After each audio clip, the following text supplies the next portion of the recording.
Is this decision to keep control of it a good move in and of itself?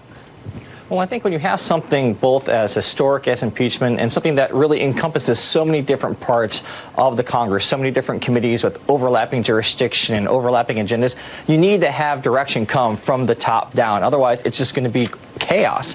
And so I think what we've seen has been a very deliberate and thoughtful approach coming to the pre-Thanksgiving hearings with the Intelligence Committee, setting the stage, building the foundation for making the case for impeachment, to where we are now with the Judiciary Committee and Jerry Nadler coming back into the picture to now take this forward into the more formal impeachment process. I think that's what they've needed to do. Otherwise, I think it just would have been different committees doing different things, no coordination. I've been there in the House when you have that problem. Most people don't know this. When the Republicans set up the House Benghazi Select Committee, part of the reason why they did that was because there were too many committees doing too many different things. There was no communication.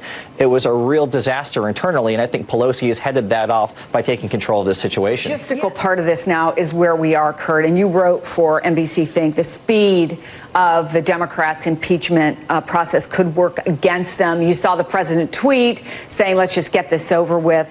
What do you think the benefit is of slowing down? What's your argument about the timing of this?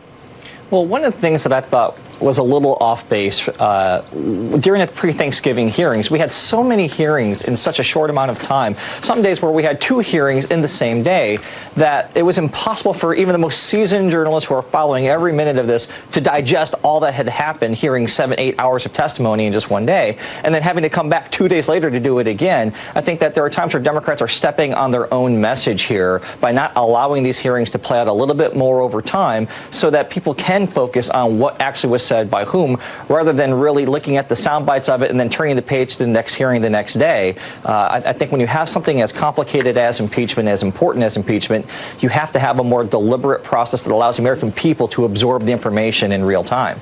Kurt Bardella, Karen Tumulty, great to see both of you. Thank you. Have a good weekend. Thanks. You too. And coming up.